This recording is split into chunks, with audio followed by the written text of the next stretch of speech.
Assalamualaikum warahmatullahi wabarakatuh. Kita kembali masuk ke materi selanjutnya. Setelah di materi sebelumnya kita mencoba untuk memahami mengenai apa itu masa praaksara dan pembabakan kehidupan pada masa praaksara, dimulai kehidupannya itu berdasarkan kondisi geologi bumi. Pada kesempatan hari ini, untuk anak-anakku sekalian kelas 10, kita akan mencoba untuk memahami corak kehidupan manusia praaksara, mulai dari yang paling sederhana pada masa berburu dan meramu. Ada dua tingkatan, berburu dan meramu tingkat awal dan tingkat lanjutan, hingga masa bercocok tanam.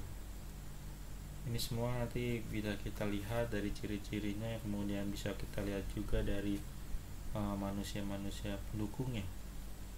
Perkembangannya dari tahapan yang paling sederhana sampai manusia itu atau kebudayaan itu sudah mampu untuk bercocok tanam atau untuk memproduksi makanannya sendiri.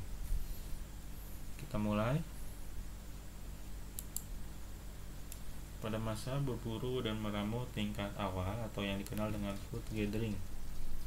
Ciri-cirinya, pada masa berburu dan meramu tingkat awal ini, manusia praaksara masih sangat bergantung sepenuhnya pada alam. Nah, ketika mereka bergantung sepenuhnya pada alam, otomatis mereka harus menyesuaikan tempat tinggalnya sesuai dengan hewan buruan yang ingin ditangkap atau yang ingin didapatkan. Jadi mereka harus berpindah-pindah. Atau yang dikenal kehidupannya, pola huniannya, yaitu secara nomaden. Mereka biasanya pola hunian ini atau berpindah-pindahnya tersebut menyesuaikan dengan konsentrasi hewan buruannya. Dan selain itu, selain dengan menyesuaikan dengan hewan buruannya, mereka juga menyesuaikan dengan sumber-sumber air. Biasanya juga mereka di pinggir-pinggir sungai. Kemudian hasil kebudayaan zaman batu yang dihasilkan masih sangat sederhana, atau yang dikenal kebudayaan zaman batu ini sebagai zaman batu tua atau Paleolitikum. Ya, jadi pada masa berburu meramu tingkat awal ini memang teknologi kebudayaan zaman batunya masih sangat berupa seperti kayak batu biasa, seperti misalnya kapak limbas atau yang dikenal sebagai kapak genggam untuk berburu. Terus kemudian ada alat-alat serpi atau flex. Terus juga ada alat-alat dari tulang belulang yang dikenal sebagai bone culture. Nah, ini semua dalam rangka untuk mendukung kegiatan mereka untuk berburu dan meramu tingkat awal. Jadi nanti kita bisa lihat perkembangan ini di masa ini. Berburu dan meramu ini adalah masa-masa paling awal, paling sederhana. Ini juga pelajaran bagi kita bahwasanya kehidupan itu ya harus kita jalani prosesnya, belajar dari awal yang paling sederhana. Gak bisa kita ujuk-ujuk langsung bisa menguasai satu teknologi secara canggih. Pasti ada perkembangannya. Nah, manusia pendukung pada masa ini ada jenis Pithecanthropus dan Homo erectus. Nah, dari hasil kebudayaan yang tadi sudah saya jelaskan masih sangat sederhana, memang didukung oleh manusia pendukungnya yang kapasitas untuk menjalani kehidupannya yang masih sangat terbatas. Nanti kemudian bisa kita lihat di masa selanjutnya, ini jenis manusianya sudah dikategorikan lebih mampu untuk beradaptasi gitu ya, dari jenis Pithecanthropus masuk ke masa Homo sapiens yang dianggap sudah lebih mampu dikategorikan sebagai manusia yang cerdas, beda dengan jenis Pithecanthropus di masa ini. Kita lanjut. Masa berburu meramu tingkat lanjutan atau food gathering. Pada masa ini ciri-cirinya mereka sudah mulai mengenal pembagian kerja antara laki-laki yang berburu dan wanita yang mengumpulkan tanaman, terus juga hewan-hewan kecil kemudian dimasak. Nah, jadi kalau kita lihat di masa sekarang misalnya ada ayah kita kerja, ibu kita di rumah mengolah rumah tangga atau kemudian masak, itu memang sudah kita bisa lihat polanya pada masa masyarakat praksara, pada masa berburu dan meramu tingkat lanjut ini, gitu ya. Terus kemudian mereka sudah mulai mengenal pola hunian walaupun masih secara tidak tetap atau yang kita kenal sebagai semi sedenter.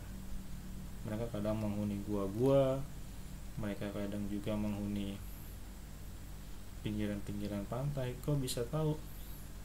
Itu bisa kita lihat dari nanti hasil-hasil temuannya. Nah, mereka yang menghuni di gua-gua dikenal juga sebagai kebudayaan Abrissos. Kemudian yang di pantai dikenal sebagai kebudayaan Kejutkenmodinger. Ya. Nah, hasil kebudayaannya itu dikenal sebagai kebudayaan Batu Tengah atau masa Mesolitikum. Antara lain ada kapak Sumatera, pebble itu seperti batuan-batuan. Terus kemudian ada flags yang batuan-batuan serpian. Nah, pebble itu tulang serpian kecil gitu ya. Manusia pendukungnya pada masa ini adalah manusia yang dikategorikan sudah sebagai manusia cerdas atau Homo sapiens. Nah, tadi balik lagi ke masalah pola hunian. Mereka sudah mulai menghuni gua-gua.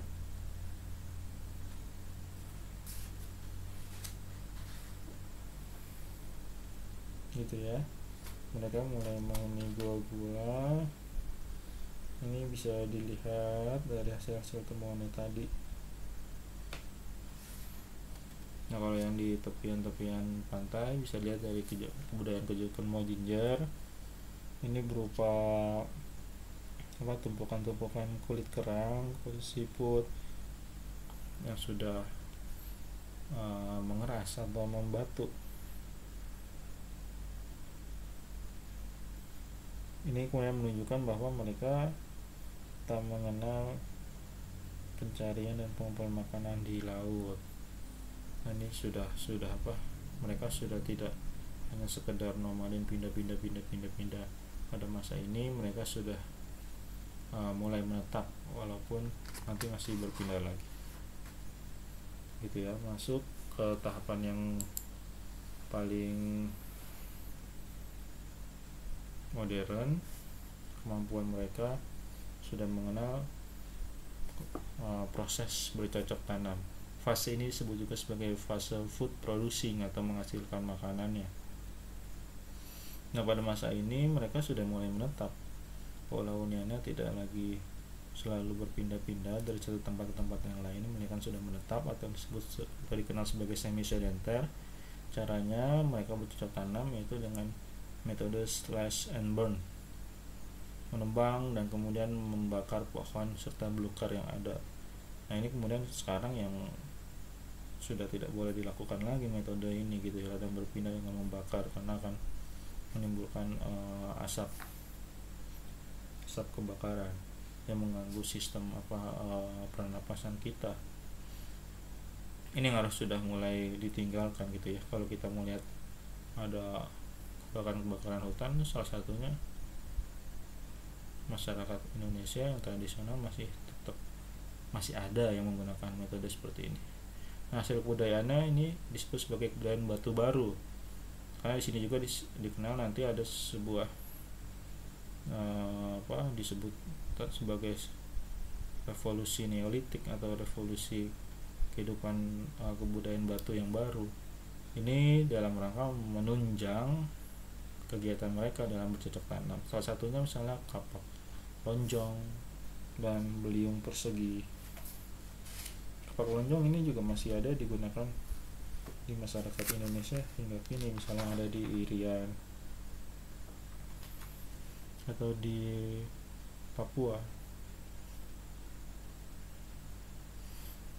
Nah, terus kemudian manusia pendukung pada masa bercocok tanam ini adalah bangsa Proto-Melayu yang mendapatkan pengaruh dari kebudayaan Dongson atau Vietnam. Siapa itu bangsa Proto-Melayu? Bangsa Proto-Melayu adalah bangsa Melayu tua yang masuk ke Kepulauan Nusantara. Mereka datang dari Yunan, wilayah Cina bagian selatan. Sekarang menjadi provinsi tersendiri ya di Cina ya. Mereka bermigrasi ke Kepulauan Indonesia melalui dua jalur, jalur barat dan jalur timur. Nanti ini yang menjadi tugas bagi kalian ya, gitu ya. Dari jalur barat itu dari Yunan menuju Thailand atau Siam, Semenanjung Malaya, kemudian masuk ke Sumatera, Jawa, dan Flores. Terus kemudian jalur timur dari Yunan melalui Vietnam menuju Taiwan, Kepulauan Filipina, lanjut lagi kemudian ke Maluku, Sulawesi, Halmahera, dan Papua. Keturunan dari Melayu tua sampai sekarang ini masih ada di Indonesia, salah satunya misalnya Dayak, Toraja, Batak, Papua. Nah, lahirnya tradisi bercocok tanam ini memang tidak mengherankan karena wilayah yang pertama kali disinggahi oleh orang-orang Yunan ini atau bangsa Proto Melayu ini adalah Vietnam atau orang-orang Dongson yang telah mengenal sebelumnya, terlebih dahulu sudah mengenal namanya tradisi bercocok tanam. Hal ini juga berarti migrasi orang Yunan atau yang singgah di Vietnam ini menggunakan jalur laut juga, gitu ya. Kemudian pendatang dari Dongson ini atau Proto Melayu ini berbaur dengan penduduk asli dari ras Austro-Melanesoid. Nah, jadi materi kali ini kita cukupkan di sini. Nanti yang harus kalian pahami adalah coba kalian simpulkan atau kemudian kalian pahami perkembangannya dari tahap yang sederhana, tahapan-tahapan yang sederhana sampai nanti di fase masa bercocok tanam ini, gitu ya. Nanti kalian buat kesimpulan kembali dengan kalimat kalian sendiri, terus kemudian dituliskan di Google Classroom. Ini juga sebagai bahan nanti kita atau kalian untuk pelaksanaan penilaian harian pertama. Saya cukupkan di pertemuan atau materi kali ini. Assalamualaikum warahmatullahi wabarakatuh. Selamat belajar.